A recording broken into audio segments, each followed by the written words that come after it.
Ghana has reduced the monetary policy rate for the third consecutive time in 6 months. It dropped from 23.5 to 22.5%.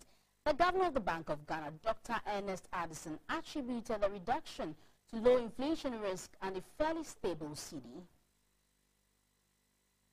Rate in the past 6 months has been dropping consistently after it hit its highest mark of 26% in recent years. The rate in March 2017 saw one of its biggest cuts by 200 basis points from 25.5% to 23.5%.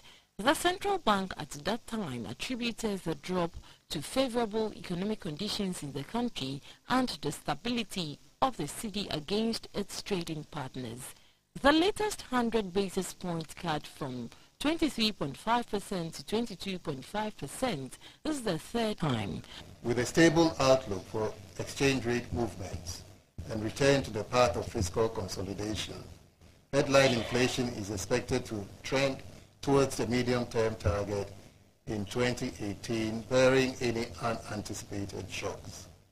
Given these considerations, the committee judged that the downside risks to growth outweigh the upside risks to inflation in the outlook, and therefore decided to reduce the policy rate by 100 basis points to 22.5%.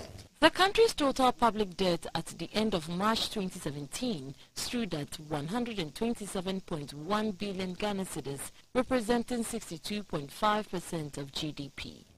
The stock of domestic debt, which was 53.4 billion at the end of 2016, increased to 55.2 billion at the end of March 2017.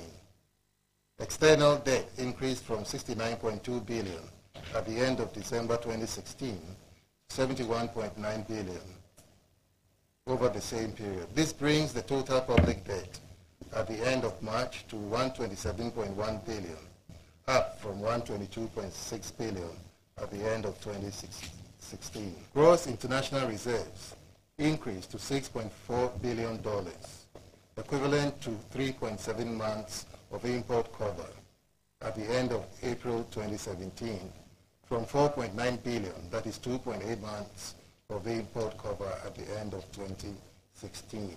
Dr. Addison said the Monetary Policy Committee will continue to monitor risk and take the necessary policy action to move headline inflation towards the medium-term target of 8- or +2.